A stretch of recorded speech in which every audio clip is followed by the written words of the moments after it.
Today is August 10th, 1996, and this is the third tape in my family history series. And although I know much less about my father than my mother, it seems appropriate to start talking about him a little bit too. And so his name was Addison Bennett Green. His father was Addison Loomis Green. And he was born, as far as I know, 1890. He never said, which is kind of how things, that's one of the reasons I don't know that much. He never said when he was born? No, he never said when he was born. I deduced it, but I don't really know, Anyway, he was an odd child. He seemed to have been reasonably happy until his mother died. And his mother died when he was 10 years old. His younger brother, Donald Ross Green, and there were two other children, but they seemed to be still younger when she died. She died in childbirth, I guess, with David, the very youngest. And he went into a funk that nobody knew what to do about. Who did, your father? My father did. And he told me, one of the few things he told me about his life was that he thought that there really wasn't anything to learn except what was in books. So he read. And that's all he did was read. And practically all he did.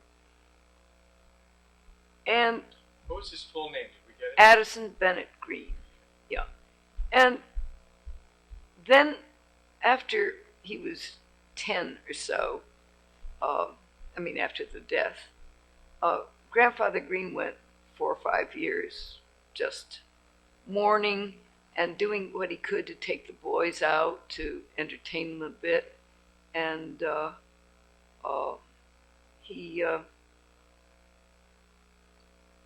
but everybody started to worry about him because he was so detached, so lonely. And he finally went off to college, and they kept hoping things would happen. And somehow he got through Yale, and then he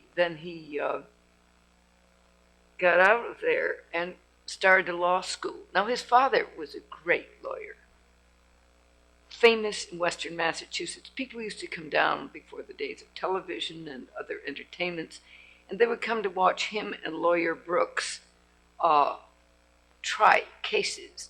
So he was quite famous. This was your grandfather? My grandfather Green, Addison Loomis Green. Addison Loomis Green. Yes, and I think my father always thought that he was going to make more sense for him to be a lawyer, since he would have access to the firm and so forth and so on. This didn't turn out to be the case. My grandfather was very remote and very detached, and he also owned a big factory making alpaca, which is a fabric which comes from some llama-like creature in South America. And this was something at which he made a lot of money and paid almost nothing to the people who worked in the factory. I mean, he wasn't a nice man, let's put it that way. He wasn't clearly bad. I mean, he didn't do dishonest things. He would never do something dishonest. But he was remote, aloof, and a bit mean-spirited sometimes, it seemed. This was your father's father? My father's father. Anyway, let's just look at the pictures of my father. This is my father as a little boy, around 3 or something. His mother was still alive. And there he is with his brother Don. Oh, that's a brother. Yeah, and that's Ross Green's father. Okay. Here he is a little older. And there he is on a horse. They seem to have access to riding horses, but I don't know how that came about. Well, did they live out of the city? No, they lived in Holyoke. Now, to give you an idea how little he told me, he lived in a large house directly across the street from my best friend. And every day, well, 3 times a week after high school, which was near Estelle's house, he would come by to pick me up to take me home on his way home from work. He never mentioned that that was the house he had grown up in. You're kidding. I had no idea. And so Alice took me to the cemetery and various other things when I was home after my father and my mother had died in 76. And so we went by the house, and she said, and of course, this is where I grew up. I said, you grew up here? Well, she said, it had belonged, your father grew up here first. And then after Grandfather Green remarried, and they built this great park-like golf course type place up in the hills, then my mother and father and I moved in here. Well, that's the first I knew about it. And but that gives you the flavor of what went on with him. Basically, he was a good man, but he was totally unspontaneous. And he tried to figure things out how they ought to be. It's why he chose to be a lawyer, because he thought he would rather have been an illustrator or a poet, except that he didn't think he was better than just a versifier, and he was afraid his drawings would descend into cartoons, and besides, he wouldn't get any money. And then he would like to have been a teacher, but teachers were paid well, so be a lawyer. Well, I can't think of anything worse for him to have been. He had no talent whatever for getting out and meeting customers or anything. Well, here, anyway, these are some pictures of him as a child. All right, here he is with his mother, Maud Ingersoll Bennett, who died when he was 10. That's he, and that is Donald Green. He looks about 7 or 8 there, I suppose. Yeah, well, he's about 10, and he was about 3 years younger, I guess. Oh, in this picture. Yeah, in this picture. So his mother died shortly after. He was when he was 10, and his What did she die of? childbirth. David, the youngest She brother, died in childbirth. and I have to tell you about that later. I really can't get into David right now. I know very little about him. I only met him once, and well, I'll tell you. My father, if you asked him about David, he'd say, David was not only a liar, he was a goddamn liar. Oh, that was the story. That was all I knew about him. He became a diabetic as a child. Mm-hmm. No, he became diabetic later, when he was in his 20s, I guess, and he married a Christian Scientist. Insulin had just been discovered. He was getting along all right, and then she said, that's ridiculous. She put it away and read Mary Baker Eddy to him, and he died a few months later. Mm. Mm. Okay. At an early age, I guess, in his 20s or something. 20s, yeah. Mm-hmm. Yeah. Okay. Something like that. I have no idea. I think he had children. I have no idea who they are, where they are. I just know nothing about him. And do you know any? Did your father tell you any of his lies? Well, it involved my grandfather having lent him money, and he would swear that he was going to do this or that with it, or he had paid it, or he was going to pay it, or whatever it was. It was never true. And my father said that his father had forgiven him all the times that the Bible would have required. How the Bible got into his speech, I don't know. But, but he turned the other cheek. He did this, he did that. He forgave him, he financed him, and blah, blah, blah. And he got nothing but the back of his hand from David.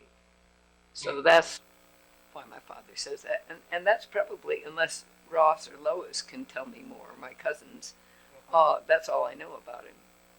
Okay, now there was a sister, and she was older than David. Her name was Connie, and she was very beautiful. So, this is Connie Green, who was my father's sister, and a very beautiful woman, and rather preoccupied with being beautiful, and I don't think she and my father were terribly close. I would see her every few years when she would come to visit, and she had 2 children, Anne and Frank Henson, and they have a younger brother named David Milne, and I don't think I met David even until he was grown up, and I think he had dinner with us in San Francisco one time, something like that. But this is not. We didn't really get to see them much because they didn't live in Holyoke, and they. Well, how many brothers and sisters are we talking about here? Well, my father had himself, his brother Don, his sister Connie, and David. So Then 2 brothers and 1 sister. yes, then 7 or 8 years later, after his mother died, or 5 or 6 years, somewhere in there, his father married Gertrude Metcalf, who was a very charming lady, as my father always described her. She was a gentlewoman. And I think that describes her. She had a lot of money. She used it wisely. She was compassionate. And she'd gone to Europe every summer of her life. So when her 3 children were born, they went to Europe every summer. My father never got in on that, nor did the others. But anyway, they built a beautiful house called Meadowview with a kind of golf course there. I mean, an informal golf course. My father used to practice there. And yes, Grandmother Green, which we called her, although she was our step-grandmother, Grandmother Green had 3 children with grandfather, so altogether he had 7. The oldest was Clarissa, known as T for some reason. And then there was Trudy, named after her mother, Gertrude. And then there was Marshall. Marshall became a diplomat, and we'll talk about all these people later, but I wanted to just put them in context. Marshall may be just 4 or 5 years older than I am, maybe 6, not a lot. Anyway, but my cousin Lois sees quite a bit of him in Washington because he lives there now, and D.C. And Ross also knows him well. I only saw him once in all the years since he got married a long time ago. Just about 6 months before my mother died, he was out visiting one of these diplomats here, wasn't it? John Stewart's service or something like Jack's service, anyway. And they invited me up to the house to meet Marshall, which was very interesting. Well, let me show pictures of them, and then we'll get on. This was Connie Green in her wedding dress on the stairs at Meadowview. It was very gorgeous. And then these are a family. I'm going to look at it closely to see who's there, but my cousin Anne is one of them. That baby is that's probably Anne and the baby, and unless that's Connie. And this is probably Connie.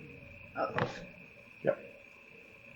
Now here we have my mother, recently married to my father, and now you see,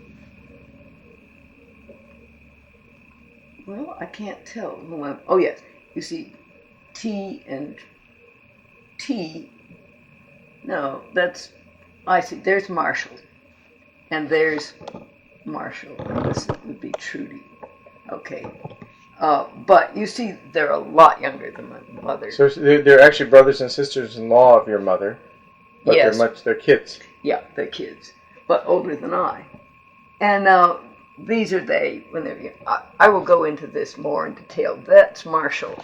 Marshall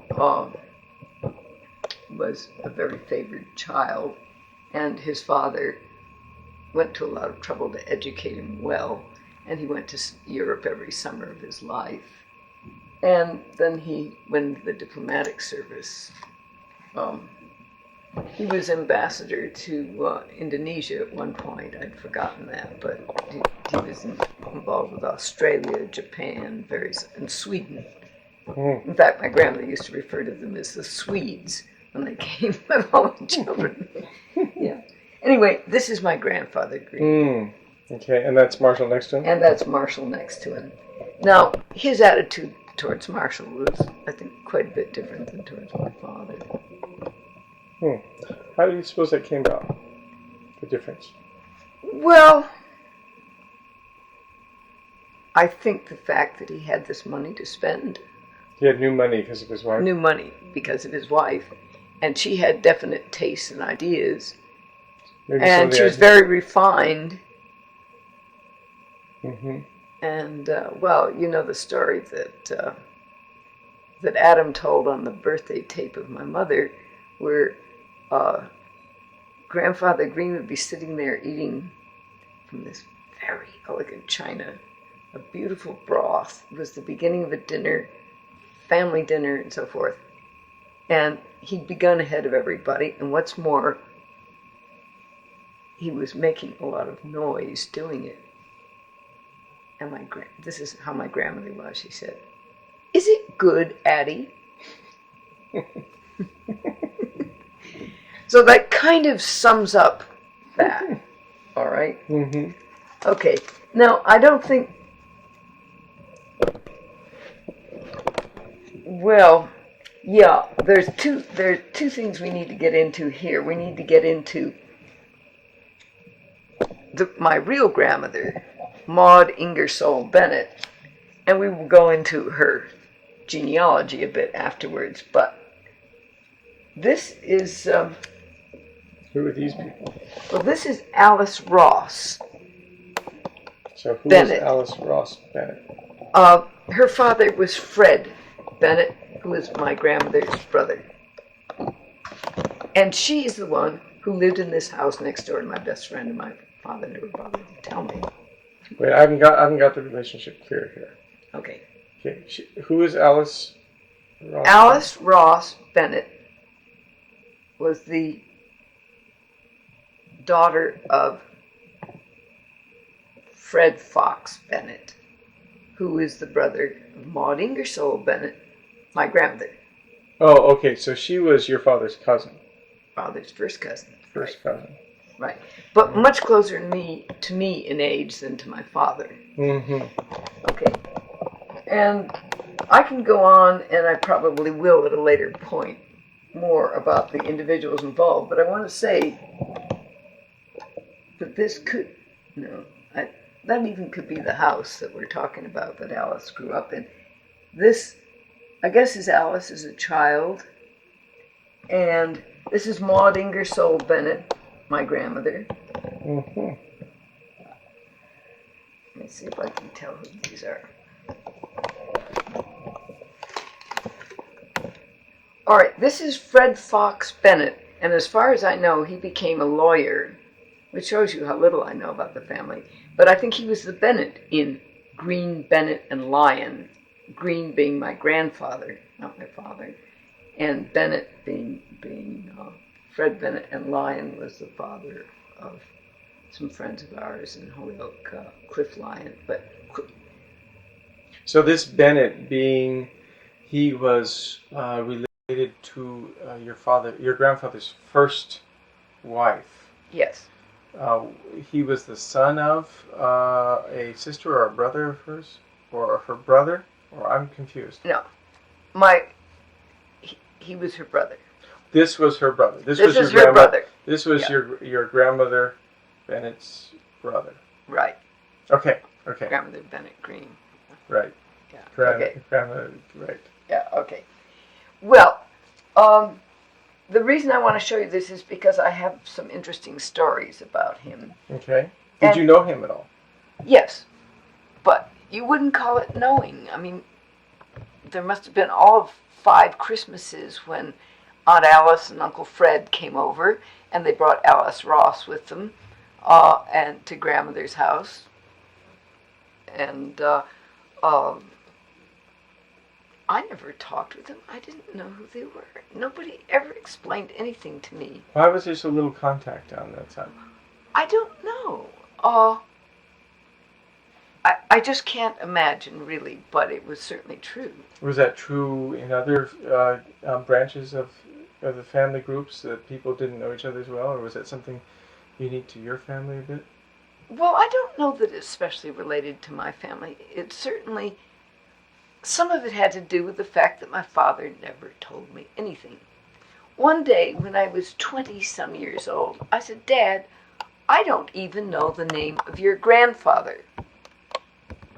Well, he said, "Thomas Jefferson Green." Okay, I finally found in here a picture of Thomas Jefferson Green, which I'll show you in a bit. But it's that idea. I asked about him, and I never found out anything. You know, he had no desire to communicate. Well, when people do that, you don't get to know the relatives either. Right. So, when my father died in the summer of 1975, about 4 months before my mother died, in December, 5 months, in December of 75, I went back east and took my mother's ashes back, and I scattered them. Well, first I went to see her cousins in Wellesley, which is the Oldham family, and then I went to Holyoke, and I thought I would look up Alice Ross. Well, I found her. She was married, and she told me some interesting things. I got some photographs from her, including the picture of Uncle Fred. And I'll show you, this is Alice Ross as a little girl. Mm-hmm. This, I think, is a brother she had who died. Which one? This one. Mm-hmm. But somewhere I've got it written down who they are. And here she is, getting older, and so forth and so on. This is Alice Ross. Alice Ross. Well, I'm just busting to tell you, to get into that tape that I've got. Okay. Of Alice Ross recounting. We're about to hear the tape that I made of Alice Ross Bennett Remy in 1976, when I went back to take my mother's ashes back, and I looked up her as my father's first cousin, and all my mother had left were her first cousins. And so I was very eager to see her, because I hadn't seen her since I was a child. And This was in Holyoke. In Holyoke. And this was your father's first cousin. Right, and I had really never a clear idea who she was. But I got back there and I found out soon. I knew Uncle Fred, I remembered him, and now I realize that's my grandmother's brother. So I decided to make a tape. And I made the tape the following year, because I went back the following summer and saw them again. And so I just tried. And I started talking to her, and she told me the whole Ross and Williams family history, which we will discuss at a later time. But there was this other tape, which is more contemporary, about her father as a little boy, and Uncle Marcus Holcomb. Her father is who? Fred Fox Bennett. Okay, now, all right. The photo I want to show you is Uncle Marcus Holcomb, which I never found till after my father died and my mother had died, and I didn't know who he was. But there was a picture of him and my father and Uncle Don, which suggested that it had happened after their mother's death. And so... And where would this be, you think? Well, someplace in western Massachusetts where there was some ponds or lakes. I don't really know. Mm-hmm. There was no information about it, and I had that, and I kept thinking, Marcus Holcomb, who is he? Well, now we'll find out who he is. Okay, we'll find out. Why don't you give us just a rough idea, and then we'll listen to it. What was his relationship again? I'm in trouble. Well, Alice is going to tell you. Alice is going to tell. Okay, very good. Ross Bennett Ramey's history of the family And on this side, we're going to talk about Uncle Marcus Holcomb. All I ever knew of Uncle Marcus Holcomb was that he was the man in a little snapshot of my father as a boy out fishing. He was an old man, and he was there in the background, and it said ABG with Uncle Marcus Holcomb. Now comes Alice with some more information about him. Yes, well, Marcus Hensey Holcomb was, in 1910, the Attorney General of the state of Connecticut, and from 1915 to 1921, he was the governor of the state of Connecticut. But before you go into any more about his achievements, who was he in relation to you and me? He married Sarah Carpenter Bennett, who was of Hartford. She was the sister of Joseph Mountford Bennett. The one who was the father of your father? Or yes. Okay, so that's the father of Maud Ingersoll Bennett right. and Fred yes. Fox Bennett. Yes. Okay. Sarah Carpenter Bennett, therefore, was an aunt of Maud Ingersoll Bennett. Okay. See, they were, yes, I have to look at the light, though, to see the dates. They were married in 1872. Isn't that incredible?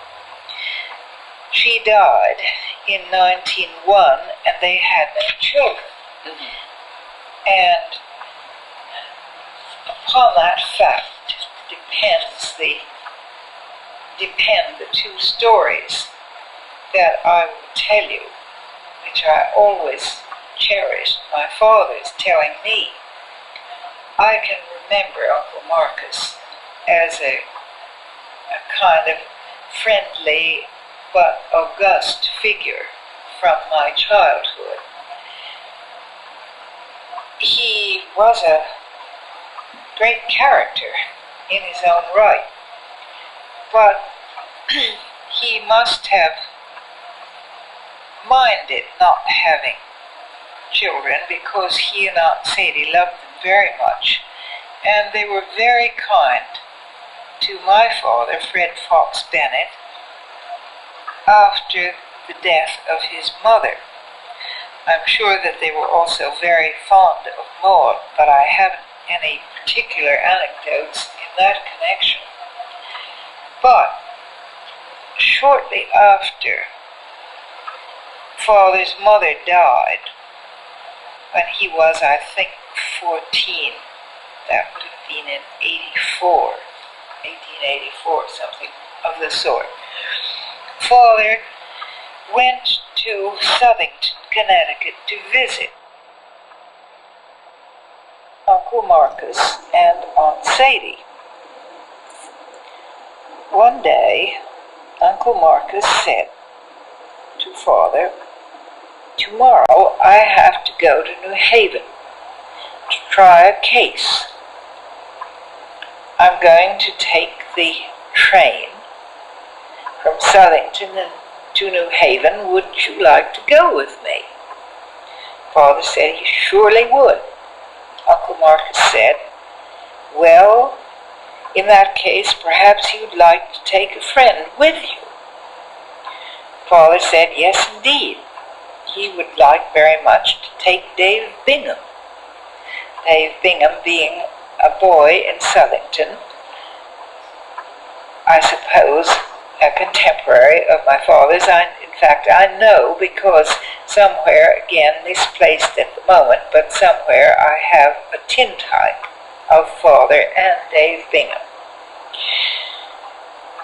dressed in knickerbockers, dark knickerbockers, little Eton jackets, stiff white collars, and Eton ties, both looking very, very chic in a Victorian way. Also dark stockings and dark buttoned shoes.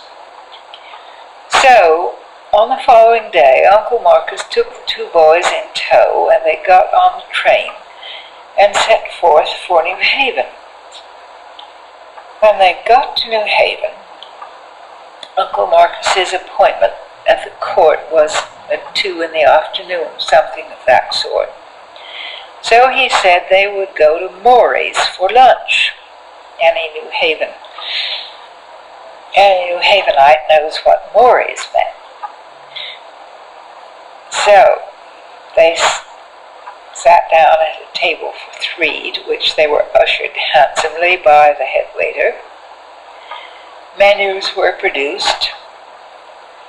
Uncle Marcus looked at the menu. Father studied his very carefully.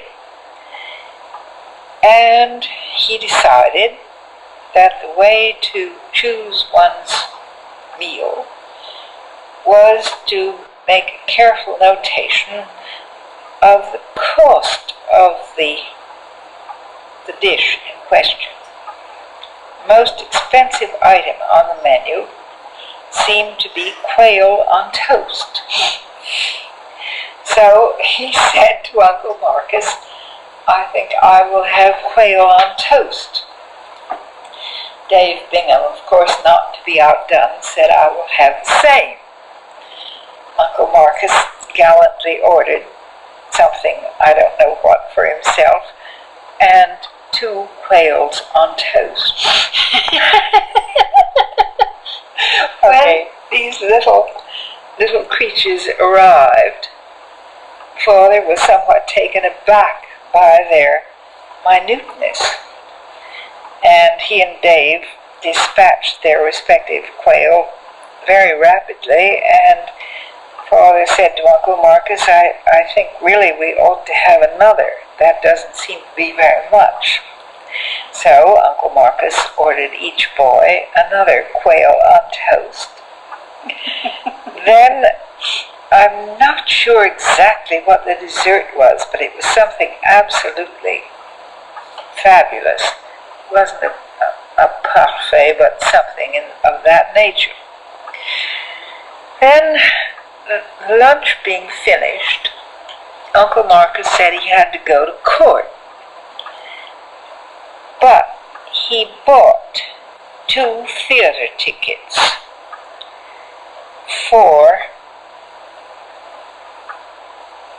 so that the boys could see Washington Irving's Rip Van Winkle, yes, with Joseph Jefferson. Uncle Marcus took them into the lobby of the theater, presented the tickets to the ticket taker. But before he did that, he bought a bag of candy, which then went by the name of opera creams. They were little pointed things like this, little pyramids, rounded cones, filled with vanilla cream and surrounded with bitter chocolate. A great treat. Yes. The boys sat in the gallery, and so enthralled were they by Rip Van Winkle that they forgot all about the opera creams. When the intermission finally materialized, Father remembered the opera creams, and he reached into his back pocket for the little paper bag that Uncle Marcus had given him. And of course the creams were by then a solid mass. Yes. So they each took out their jackknives and hacked the mass apart and divided it. Oh, that sounds very sensible. Yes. Then they continued with the second act, absolutely enthralled, and Uncle Marcus came to the theater entrance to pick them up at the conclusion of Rip Van Winkle. And he said to the boys, "Now, before we take the train home, is there anything else that you would like to do?" Oh, he sounds like a wonderful uncle, doesn't he? Yes. And my father, whose imagination knew no bounds, said, yes, I think we'd like to go for a sail in the harbor. Wow. Good for him.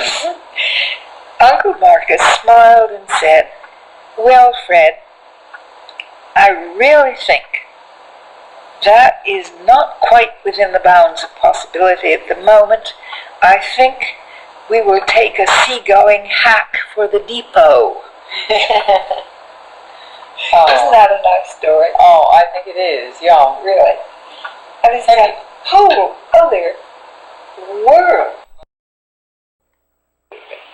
Have you any other stories about Uncle Marcus? Well, I have just one other that I recall. When Father, some years later, was a student at Yale, Aunt Sadie was still alive then, and one day the Railway Express Company, which of course was a descendant of Grandfather Ross's Express, you know. Yes, it was. Railway Express.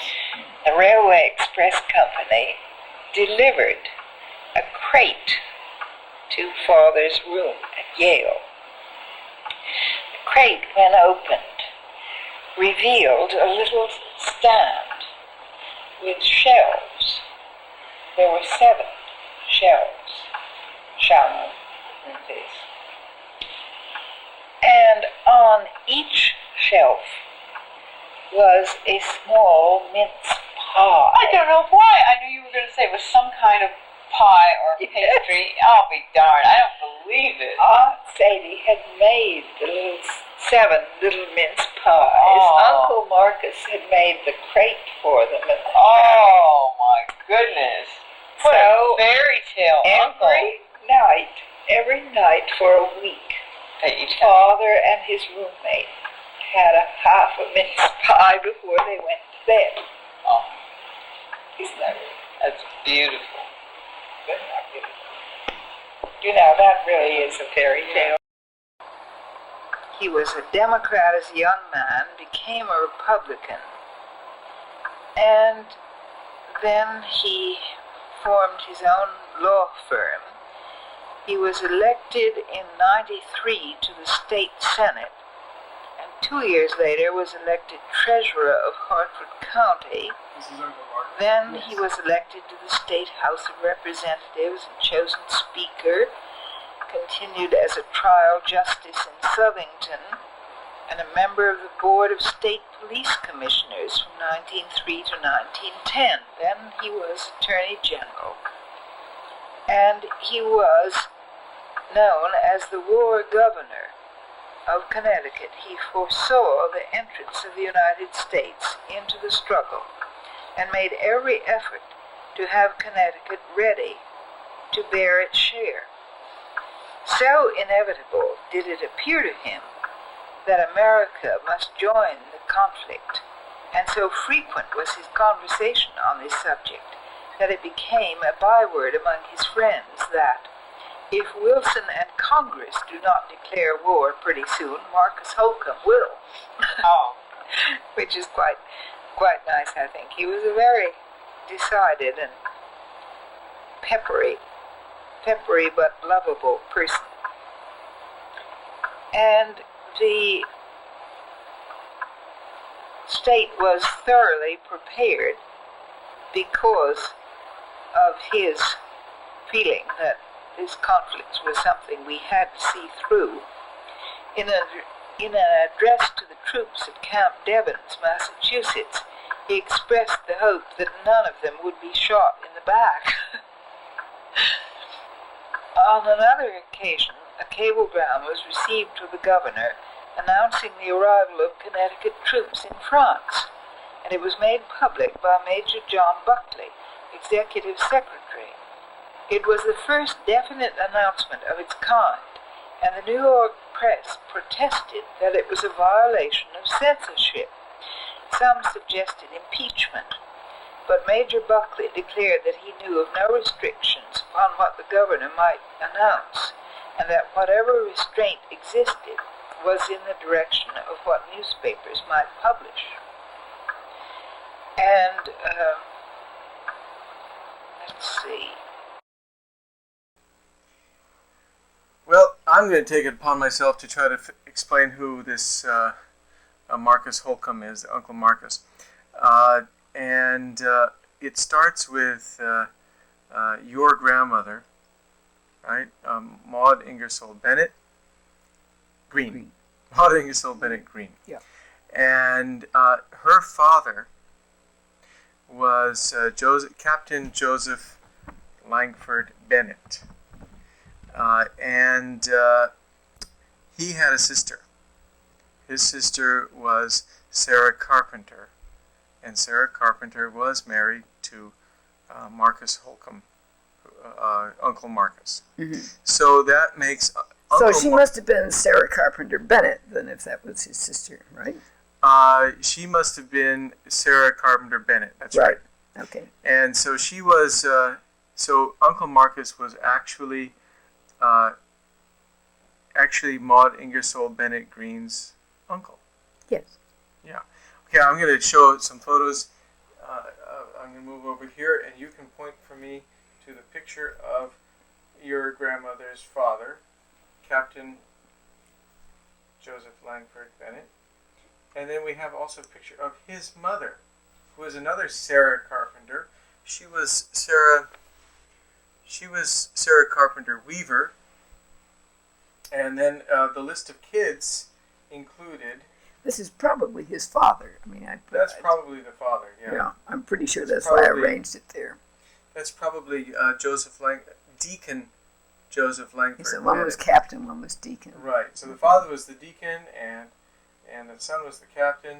And here we have a list of the kids of this woman here,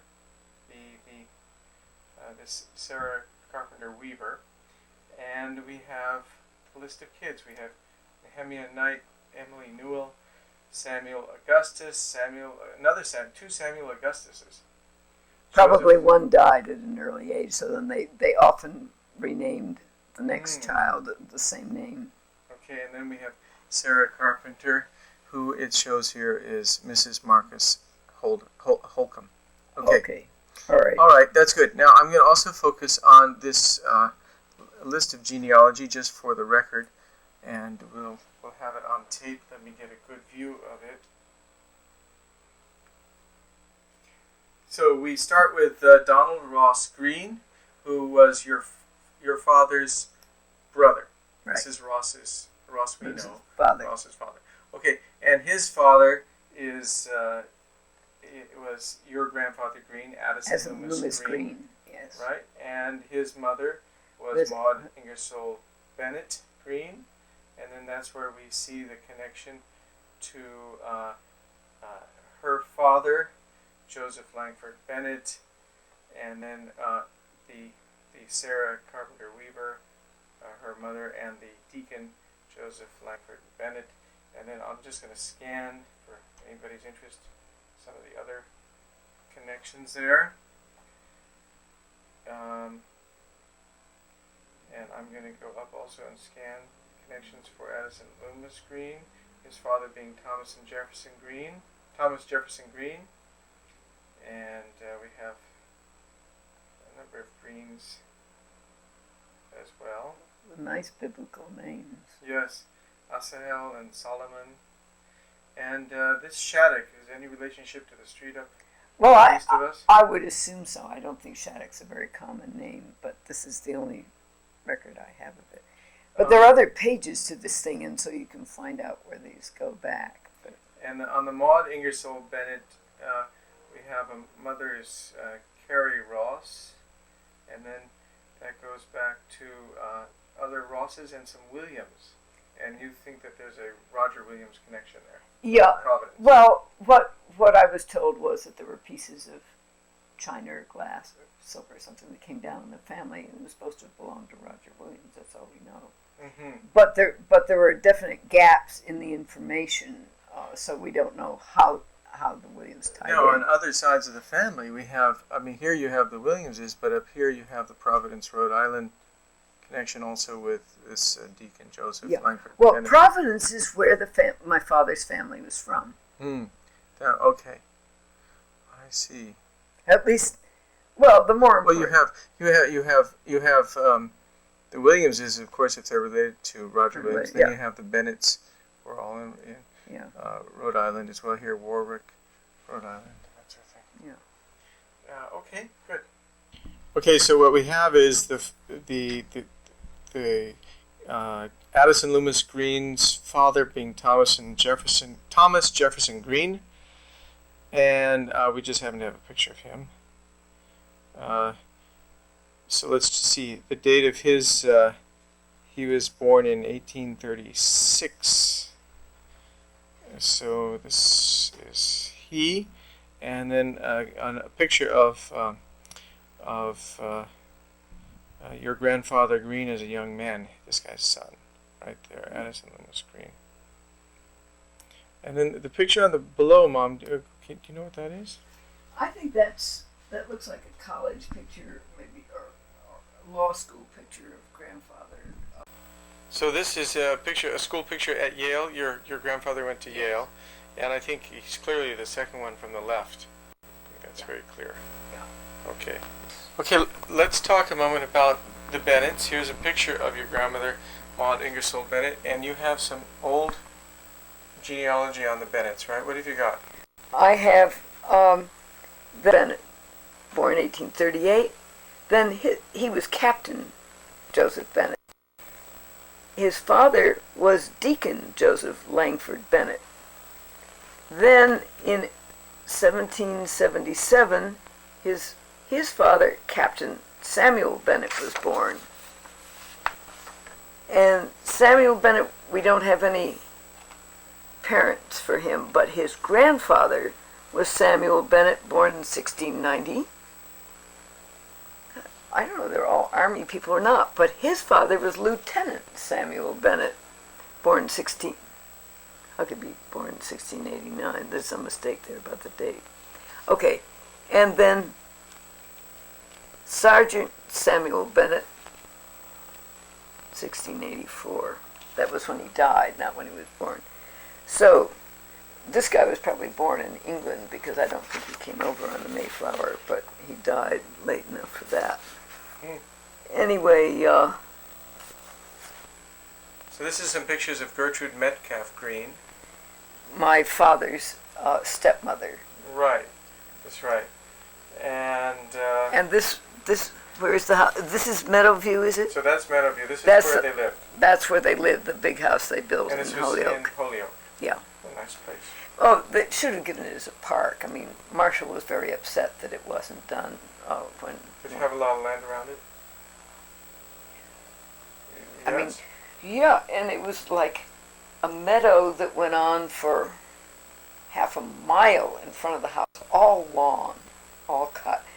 Gorgeous trees all around, orchards, ponds, all kinds of things. I mean, it was an incredible piece of property. And should have been, they made it instead, it got sold to some developer who made it into a thing with their hundreds of ticky-tacky houses, you know. And Marshall said that he felt it should have been given to the city as a park, but Did you go there often or much or at all? oh, we went there every Christmas and Thanksgiving.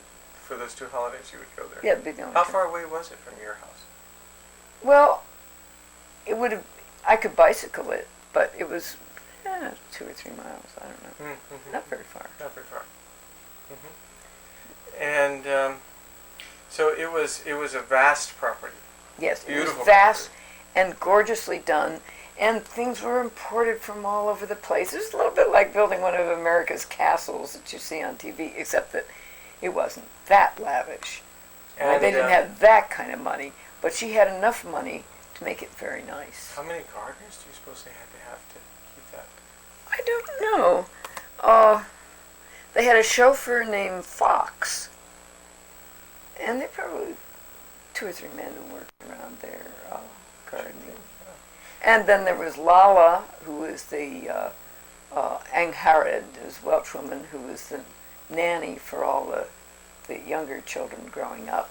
And she stayed on and became a companion to Grandmother Green and to Gertrude Green in her old age, and then she went back to Wales. I'm now focusing on a picture of your father on this page, and it's with one of his step brothers or sisters, I think, right? Yeah, well, half brother. I mean half sister. Half sister. Probably T. Mm-hmm. T was the oldest. Okay, and here there's a picture in a car with a couple of these kids, I think. Yeah, and maybe Marshall is one of them, and I'm not sure who the other is. Oh yeah. Okay. And there's one more picture of someone. That's your mother. That's when she was probably engaged to Dad, and went over and played with the kids a lot, that sort of thing. Maybe when Dad was in the Army and she was, at loose ends. Right. The first part of this tape is told by Alice Ross Bennett Remy, my father's first cousin, and she tells about his mother's side of the family, Bennett's, Rosses, and such. It especially concentrates on the Rosses, who are an interesting family. And I think I'll just let her go ahead with it. So we'll look at these pictures of your grandmother Maud Ingersoll Bennett, and her brother, and there's a picture of Alice as well. and that's his daughter, right? Alice. And Alice is the one who's going to be reading this. Okay, it's about the Rosses. Here we go. And that's her mother. This is Cynthia Green speaking, and the date is July 24th. 1977, and I'm talking with my father's first cousin, Alice Ross Bennett Remy, who is going to tell us something of the family history. What this story you have here is about whom? It's about a gentleman who was always known as Grandfather Ross. He was my great-grandfather. And what relation is he to me? My great-great-grandfather? Great. All right. Yeah. All right, so tell me about him. And this is the story that I wrote about him for Southmore English at Wellesley many years ago, but based on family history and documents, let's say. My grandfather used to say that there was something queer about every Ross, and he certainly had a right to say it about himself, for he was an astounding person.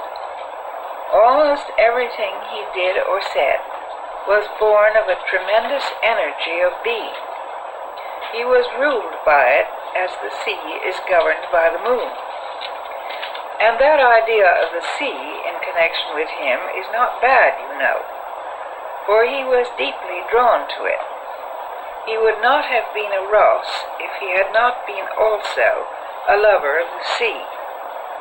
I imagine it was the force and power of the ocean which attracted him, and the irresistible attack of the breakers on the shore. He assaulted life in that same way, hurling himself against it to win its treasure. The Rosses had been seamen for several generations back, and so the love of it was bred in him. His father was a captain, and had made a voyage to Africa just before he married Nancy Holman. He brought back a nugget of African gold to make her wedding ring, which perhaps accounts for the romantic streak in his son William. William, too, had had some experience on shipboard, for when still quite young, he shipped as captain's clerk on a West Indiaman. When he came back to the United States, he settled in Providence and conceived the idea of running a pony express between that city and Boston, an enterprise which was romantic enough to please him and demanded all the dynamic force that was in him. This was the beginning of his interest in the express business, in connection with which he became so famous.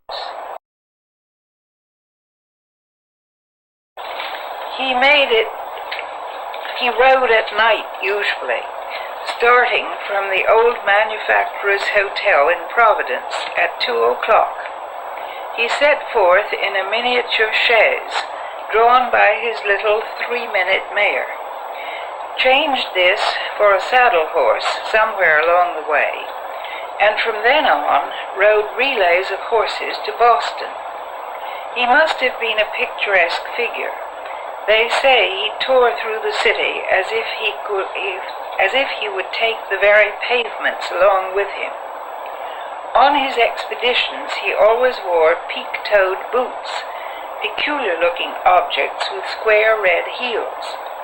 These, he used to say, were an excellent means of defense, and did not involve him in the criminal fault of carrying concealed weapons. He was very short, with piercing eyes, an aquiline nose, and a curled brown beard, and I can see him racing through the night, sparing neither his horses nor himself. His ordinary trips between the two cities must have been thrilling enough. He carried gold, notes, drafts in heavy amounts, and important news dispatches for various bankers, brokers, and merchants. Nothing could stop him, not snow, rain, darkness, nor mud. He was absolutely intrepid, and he never lost a package or failed to be on time. His energy was great enough to surmount any weather conditions, and a mere storm could not appreciably slow down his progress. But there were several occasions when his conduct was astonishing, even for him. Once he rode from Boston to Providence in competition with another man, and that was a race indeed. The colonel was engaged by the firm of Ore, Taft and Company to bring them foreign commercial news, the timely arrival of which meant a considerable sum of money to them. The man who rode against him was in the employ of a rival firm. They set out from Boston, and my grandfather came through in 3 hours and 10 minutes, arriving 15 minutes in advance of his competitor. I remember hearing him tell about it. I drove from Dedham to Walpole with a famous kicking mare, but you can be pretty sure I didn't give her any chance to kick in that dash, boy.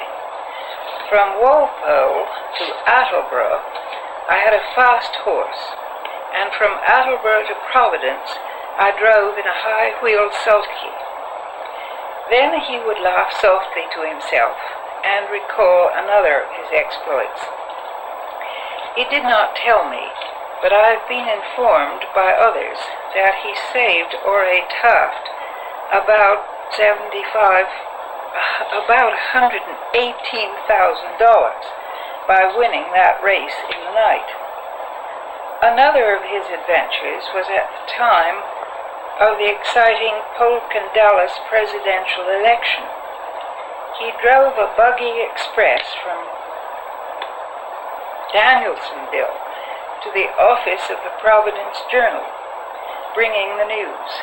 He started from Danielsonville at midnight in a furious driving rain, and with 4 changes of horse, drove the 26 miles in 1 hour and 10 minutes. When he rushed into the newspaper office, he was so covered with mud that the men there hardly knew him. But he had done the unexpected thing, which was for him the usual thing, and so was quite content. At the time of another important election, he organized a very rapid day express from Providence to Boston, in which 20 fast riders were used. On the way, one of these was thrown and rolled down an embankment. The colonel was fortunately near at hand, dismounted, rescued the express roll, and dashed off again. After several years of riding the Pony Express, Colonel Ross became agent for the Boston and Providence Union line of coaches. He carried his passengers from city to city for $1. What a commentary on the cost of living. Shortly after, he became interested in railroads. Transportation was his bent, you see, and he was always pioneering in whatever he did. He was identified with the first railroad between Boston and Providence and sold the first tickets over it. He ran the first express train ever sent on this line. He had one car with passengers and made the trip in an hour and 10 minutes. In the winter, he used to carry the mails in a sleigh when the tracks were piled with snow and ice. If he could not get through one way, he would get through another, but he refused to be stopped. He employed this road for his express service, which he still directed, and which he called Ross's Express, insisting that it was folly to spell the word with an E.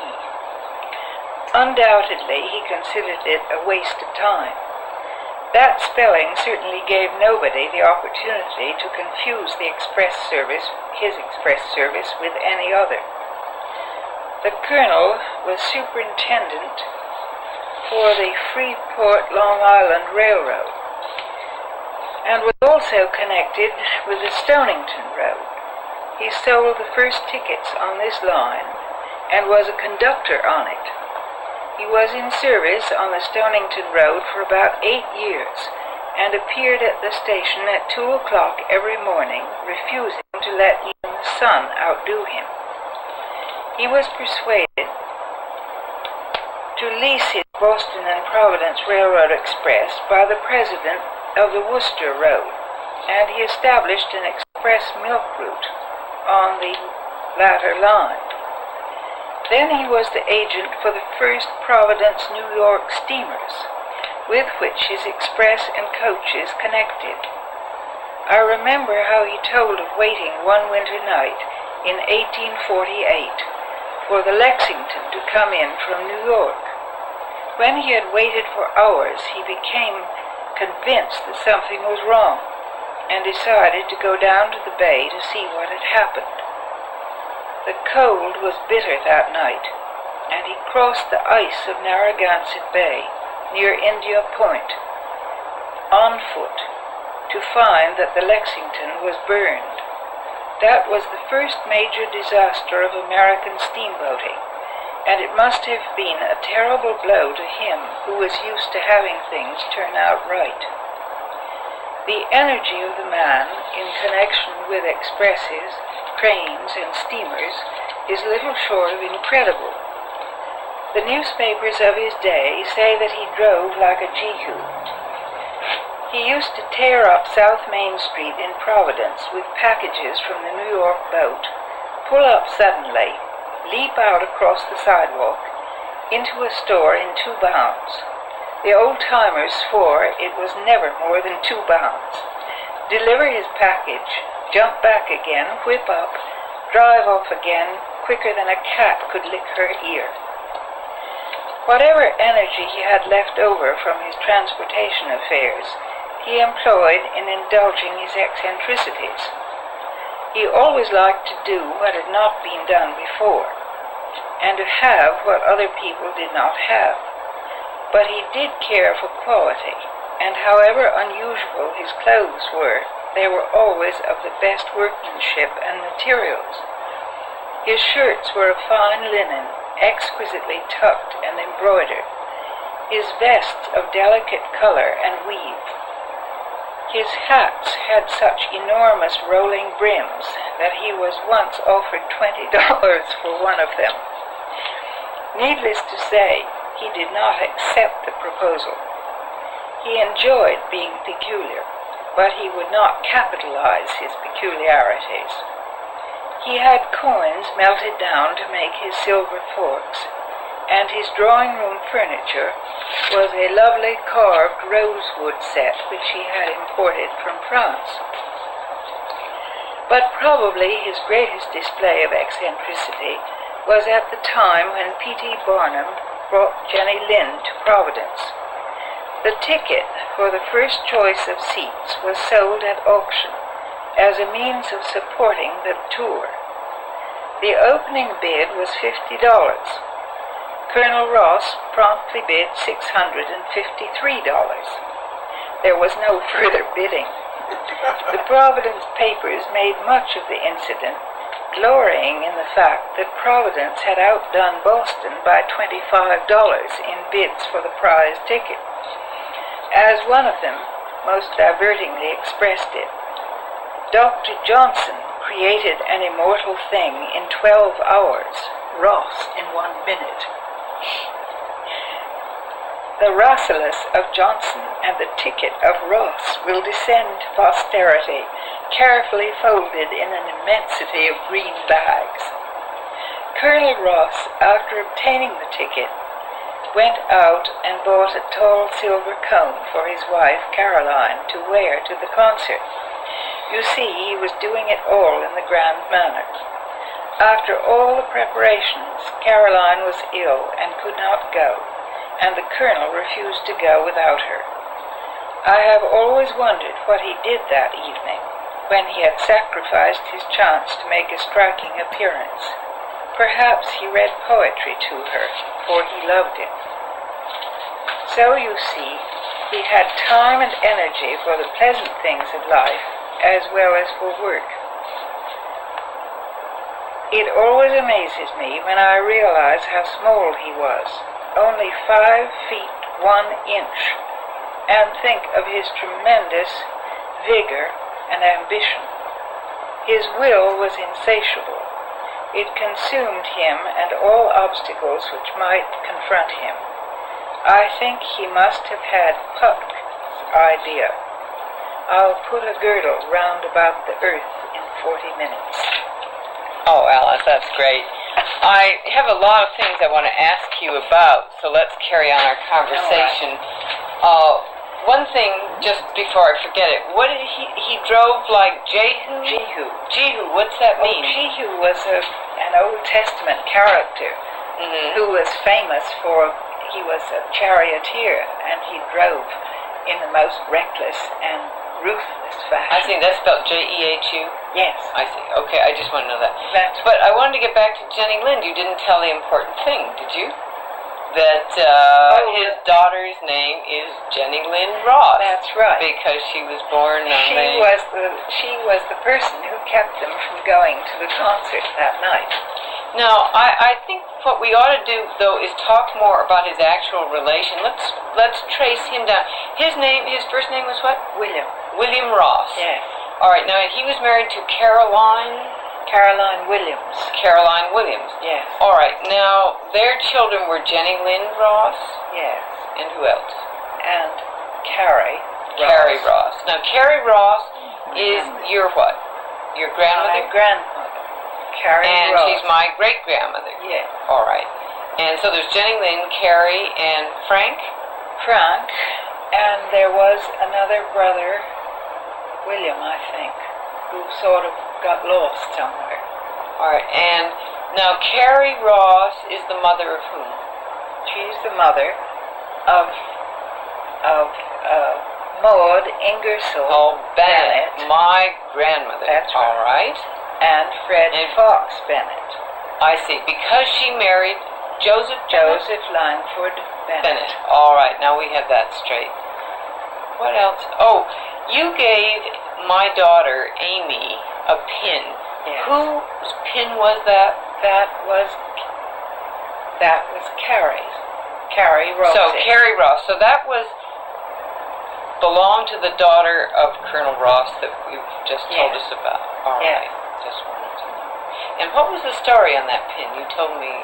Well, simply, I think that it was brought back from Cuba when she was, and given to her when she was 16. By her father? I think so. I see. All right. So that. Yes. Well, I do remember. We're going to go on talking, I think, about your family. Now, you were saying that you don't think that you've got very well finished or well-rounded anecdotes, but you said you remembered from when you were a child, you used to hear some things. Why don't you start telling me some of the things that occur to you? Well, I do remember going to visit the old house in Providence.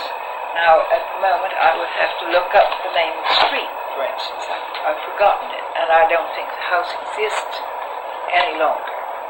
But you have seen that house. yes, Because, of course, I have no idea of anything about the Providence family. I would like to know something about it. So now you're talking about the house that who lived in, the Rosses? the Rosses.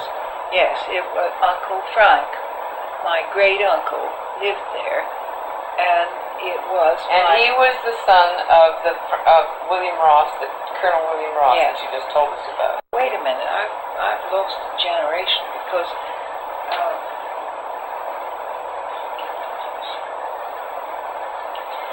Yes, I'm trying to figure this out. This is what I was afraid would happen because Uncle Frank, great Uncle Frank, lived in the house in Providence, which had been his parents' house, and where great-grandfather Ross's rosewood set still presided in the parlor, as it were, and where the portraits of great-grandfather Ross and great-grandmother Caroline Williams Ross still hung in the stairwell. I remember those very well. Excuse me, but the portrait you're speaking was not the portrait Yes. that's right around the Yes. corner here. Yes. Ah, okay. And Anne Henson, whose present married name I've no notion of. The last I knew, she had the portrait of great-grandmother Caroline, which is a beautiful portrait by Alexander. No Who's less. Alexander? Well, Alexander was a very, very good American 19th century portrait painter. I see. Very well known and a very good one. There's something of his right in that book on American painting, for instance. A friend of mine who knows a lot about 19th century American painting thinks that the portrait of Grandfather Ross may well be by Alexander also. Although for some strange reason we don't really know. It could probably be tracked down. That portrait needs cleaning. The portrait of great-grandmother Ross was considered so fine in its day that it was exhibited at the Centennial in Philadelphia. Oh, my goodness. And let me see what else. I have a locket. I'm afraid it's in the bank at the moment. I do have a locket with a daguerreotype of that portrait. It shows her in profile with a marvelous off-the-shoulder white satin dress and then a crimson shawl. Well, if you have a locket with a daguerreotype, I know that daguerreotypes can be photographed and blown up enlarged. reasonably. I have Really? a poster All size. right, well, we'll see about that. Meanwhile, as I say, I don't know where Anne Henson, what her married name is, I don't know where she is. T might know. Yeah, all right.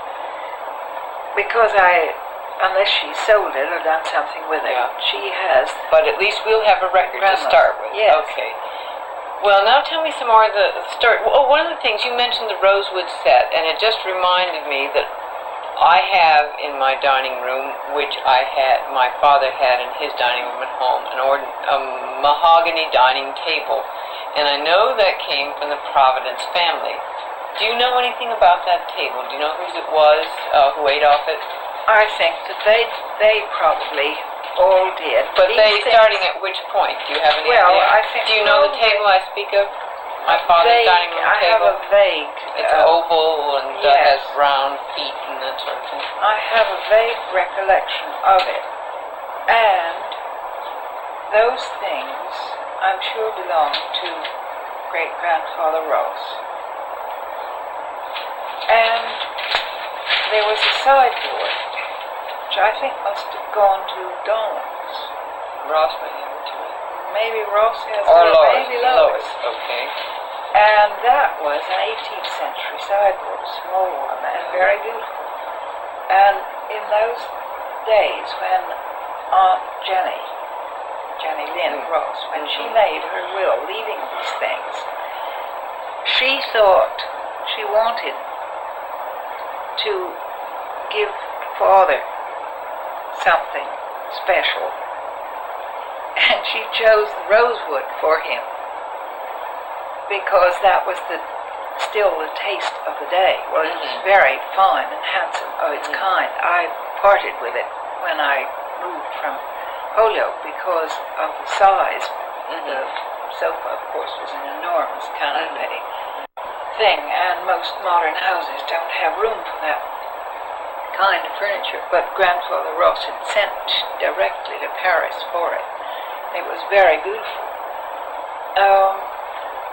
The dining table, I think, was the dining table from the house in Providence. My dining table? Yeah, your dining table. Okay. Yes. And the house in Providence now refers to the house that had belonged to Colonel William Ross. Colonel William Ross. And his The colonel, of descendants. course, was an honorary title. Oh, he was not really. No, he wasn't a military figure. But who gave him that honorary title? The city of Providence, I I guess. see. He All was right. such a well-known Yes. character. I have another object I wanted to ask about. There's a pair of wine glasses that my mother said came from the Providence family, and they have cotton swirl stems. Did they belong to Colonel Ross, do you know? I'm sure they did. Yes. And that was their point of entry into the family? I'm sure of it. Though my mother thought they go back to the 1700s. Oh yes, they would if they have cotton twist stems. Yeah, right. And I wanted to know more about them because my mother had said they were so special. Yes, because I have 3 octagonal creamware plates with molded borders. They're French ones, I think, but they're like the Wedgwood creamware. They came from the house in Providence, and they go back to the 18th century too. And there are various other things of that sort. Of course, the Seaman's protection paper, which Aunt Jenny left specially to Father because she thought he would be particularly interested in it. And the Jenny Lynn ticket. With, Well, you have the ticket itself? yes, didn't I show it to you? Perhaps you did and I've forgotten. Well, All right. I will show it to you All right. afterwards. And that, of course, is an amusing thing and rather sad, because when great-grandmother and great-grandfather were unable to go to the concert because of the imminent arrival of Jenny Lynn Ross, Jenny Lynn discovered after the concert that the people who had paid for the prize ticket were not in the audience, you see, and she wrote them a note saying how sorry she was not to have seen them. And instead of keeping the note, they cut out the signature and pasted it on the bottom of the ticket. Oh dear. So, yeah, a little Creole around the edges here. Oh, let's see what. We're going on with taping of Alice Ross Bennett Ramey, done in the summer of 1977. And here she's telling about the will of William Ross, Colonel Ross. Her grandfather Ross. Her grandfather, my grandfather, Joel's great-great-grandfather. Your My great-great-grandfather, my great-great-great-grandfather. No, my No. great-great-grandfather. Yeah, and my great-grandfather. Anyway, this man that we've just heard about, these are some of the items he left in his will, and Alice tells about it, and you get some feeling of the flavor of the man, and that his extravagance wasn't just in spending money, but in how he did things. Okay. So we're going to look at some pictures Yes. while we listen to the tape. And here you'll find pictures of Alice, and then here is the house in which she grew up, and which my father grew up in before that. Yes. So we'll view these pictures while we listen to her account of her grandfather's will. All right. Okay, here we go. Reading from a will. From a will left by the late Mrs. George B. Congdon, that is to say, Jenny Lynn Ross Congdon. And Uncle Frank Ross sent this to my father in May of 1912. Your father, Fred. My father, Fred Fox Bennett. Yes. Now, all kinds of objects are mentioned here. We won't go into all of these. But there was a set of rubies and pearls, of brooch and earrings, brought from Havana by Maud's mother in April 1862. And Maud is Maud Ingersoll Bennett, my grandmother, right? That's right. There was also a set of garnets set in gold, which also Maud's mother brought from Cuba at the same time. Then there is, now in my safe deposit box, an African gold ring brought from Africa by my great-grandfather, that is Aunt Jenny Lynn Ross Congdon's great-grandfather. It was brought back in 1801. Well, no, wait a minute. Jenny Lynn Ross's great-grandfather is who? William Ross, one of the William Rosses. Well, wouldn't that be her grandfather, since her father was Colonel William Ross? She says my great-grandfather, and I Okay. think it's All two right. generations back. Okay. Yeah, in 1801, and used as his wedding ring, spelled 1D, wedding, when he married Nancy Holman. Now that ring I have in the safe deposit box, and it is such pure gold that you can even bend it with your fingers. It's brilliant yellow gold with a little naive carving on it. Then there was a cream pitcher marked DP. This was from the cabinet in the parlor, called, Aunt Jenny says, Lowestoft ware. David Patterson, that's the DP. David Patterson was second husband of my great-aunt Smith on my mother's side. She was Mary Williams of Salem, Massachusetts. Married a Hill. He was lost at sea within a day or so after their marriage. Then she married David Patterson, who also was lost on his first or second voyage. Then she married John Smith. Oh. Sounds What? like an anticlimax, but I hope she was happy after all that. I would like to interject something She here speaks about of the little Shakespeare Aunt in the Smith. case in the parlor. That is for Fred. That little nobody in the United States says, they say Aunt Jenny or Aunt something, but not Aunt Smith. Mm-hmm. But this German woman who worked for us, Marie, used to refer to her husband as Uncle Melhorn. was his last name, Billy Melhorn. You know, I mean, you're saying Aunt Smith out of it. I've never heard anybody say that in the United States. So I'm wondering if there's some, you know, if she came from some Germanic family or some other. But she was a Williams, and she lost one husband, then she lost another husband, then she married a John Smith. Yes, but still, Aunt so-and-so Smith, but not Aunt Smith.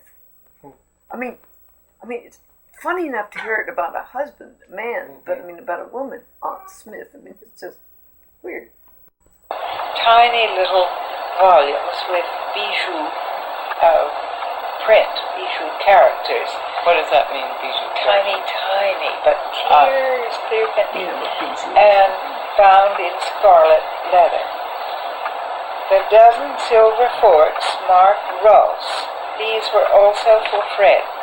Now, the dozen silver forks you saw, and they are the ones that were made after great-grandfather Ross, your great-great-grandfather, took bags of coin to the silversmith in Providence. He was so afraid that he might be cheated on the coin content. And the forks are terribly sharp and terribly heavy. I've never seen any coin silver that heavy. That's right. And that beautiful rope pattern all around them. Yes, that is stunning. And then the Ross inscript just above the tines, the piercing tines of the forks. So those I have. Then there was a spyglass, and I'm afraid I parted with that, not realizing how interesting it was. I wish Fred to have, says Aunt Jenny, as it was a relic, for it was part of the spoils from Lord Rodney's flagship, captured by a ship great-grandfather John Williams' Salem mast was on. Then she speaks of 3 8-sided plates, antique. Do you still have those? those? I have, yes, and those are creamware plates, and undoubtedly French. I'm sure they're Montereau. Of course, France made creamware in imitation of Wedgwood's queensware. And then she speaks of the pewter basin, plate, and tumbler.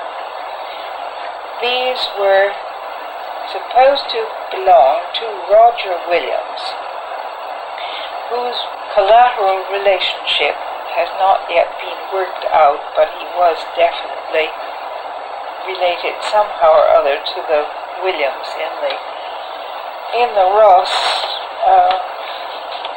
family. Now, the pewter basin, I told you, was destroyed by a mad maid. The plate and tumbler or beaker I left to the Holyoke Museum.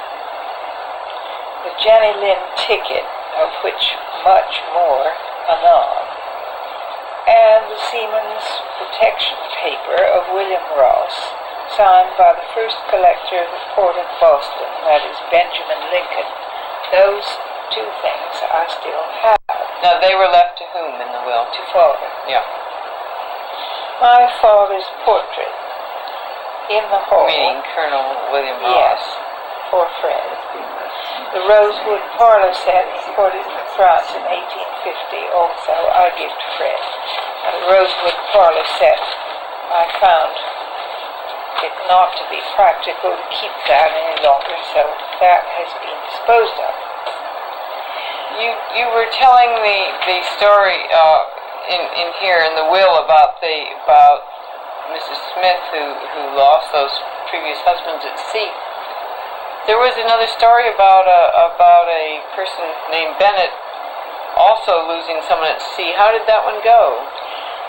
Well, this cannot recall the first name of this ancestress, but somewhere not immediately available, is a note in Aunt Jenny's handwriting about a Bennett who was engaged to a man named Dyer. He sailed on a long voyage, never returned, was lost at sea, presumably, but a child was born, and the child was named Dyer Bennett. Later, this ancestress married again, married for the first time, and supposedly from then on led a more or less happy and peaceful life. Unfortunately, I can't find the necessary documents for this tale, but it is But there. since it's in Aunt Jenny's handwriting that long ago, it suggests that that is the same family. The next question Yes. is, could one reach the Dyer Bennett family somehow and find out from them if they have this same family story? Well, this would be something that could be Looked into. pursued and looked into, just as the question of Uncle William, the brother of Frank and Jenny Lind and Carrie Ross, a brother who disappeared into the West at some point. Well, he's just gone. He's just gone, but there may be some records out west somewhere. If we did enough digging, we might. William Ross. And when would he have been born? I think it's dates All are right, there in all the right, we'll look it up. genealogy. Yes, but he's listed as one of the brothers. Well, now that's an aside, and I interrupted Yes. what you were about. What were you? Did you have something there? You were Well, going to this tell was us? something that was very much of an aside, because it's leaping backward in time. But you remember that Grandfather Ross's wife was Emma Caroline Williams Brannigan from Salem, Massachusetts. Now there are two strains there, the Williams originating in Wales, of course. And there is a lot of digging to be done there, because, of course, Wales is as full of Williamses as a plum pudding is of plums. But we do know that John Williams, who was the immediate forebear, I think, of Emma Caroline Williams Brannigan, John Williams came from Dalgechlin. Oh, you mean that Williams came over from Wales and not Yes. from Rhode Island? But we still think it's related to Roger. Yes, this is Now, still meanwhile, there must be a good Roger Williams genealogy, isn't there? I'm sure there must be. And But this you've is never I've seen never gone into it. Father did a whole lot of this exploration years and years ago, and I've never done any. Then Lavinia did a great deal on the fighting side. Yeah. But as far as I'm concerned, and I haven't really touched it, but there's a great deal more that could be done in church records and so forth and so on. But so far, what is the evidence, except being from Providence, that makes us feel that Roger Williams is our relative, even though... Simply these bits of pewter that came down, Oh, I which see. were traditionally ascribed to I see. Rogers' Yeah. All right. ownership. Then the thing is that Emma Caroline Williams Brannigan, of course, Brannigan is an Irish name, and this is rather inattendu in our family makeup.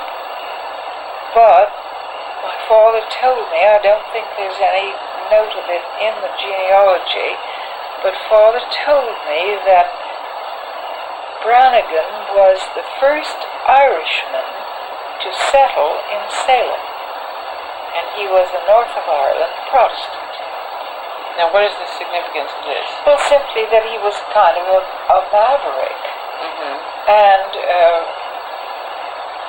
it's just an interesting instance of the way the different the different ethnic strands got woven together. That's all. Let's see what else is on my list here. The Frida Hempel program and the ticket I have still to dig for. I know I have them. I've seen them. Furthermore, I do have. Now, what ticket you're referring to? That's the Jenny Lind ticket. Oh, I see. Haven't I seen that? Or You've seen the original ticket, but I told you that sometime now, many years ago, because it was in my not extreme youth, but my youth, Frida Hempel, a lyric soprano, very well known in those years, German, of course, gave a concert in the Municipal Auditorium in Springfield. And she had a voice which was very like Jenny Lind's voice. And she sang in costume and sang Jenny Lind's repertoire.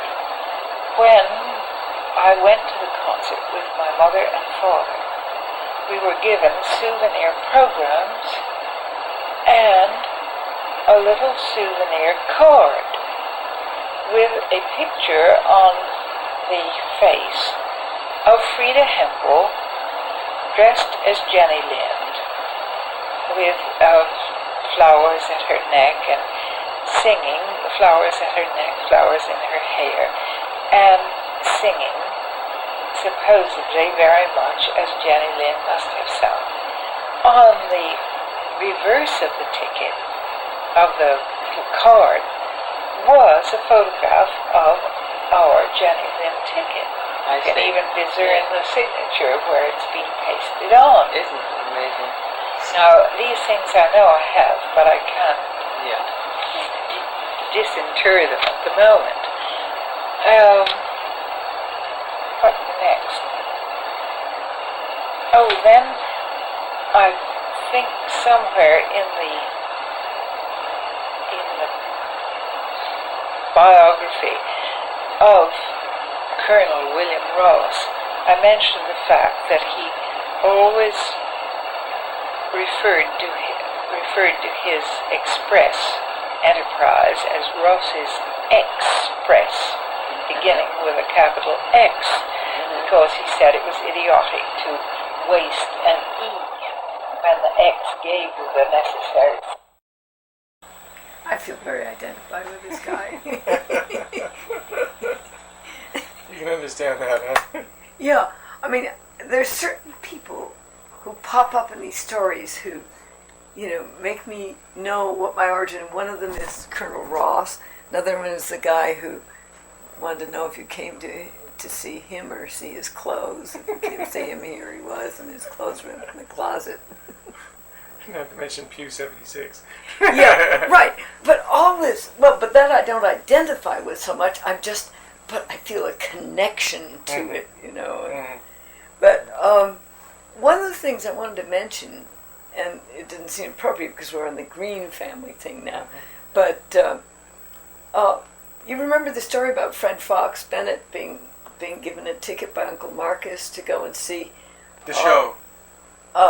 Rip Van Winkle with Right. Joe Jefferson? Mm-hmm. That Joe Jefferson, Rip Van Winkle thing is a big part of the tape that Esther made. Cousin Ann. Oh, really? How is that? Well, there's a whole thing about how... Completely separate experience of it. Totally separate, but they got somebody to write out in his handwriting this... I'll have to play it for you. It's Obviously, in the days of no... And it's carved. Their whole mantelpiece in Wellesley was carved out of this piece of thing with the Joe Jefferson thing because, so it's just interesting the way things tie together. You know? Obviously, when there's no television around, a theatrical event plays a huge... Right. Yeah. Role. So anyway, when we go back to doing this stuff again, I'd like to start with the Oldham stuff and do Anne and Esther's. Clearly, I thought we'd just play this off and then move on to the next one, go back to them, but I mean, we're here all day and we haven't even finished scratching the surface. But I think it would be appropriate to do that. Then we get those used, and at the same time, we can cross-reference the That's fact right. that it pops up in Well, both. we'll do that on the next one. The Yeah. next one.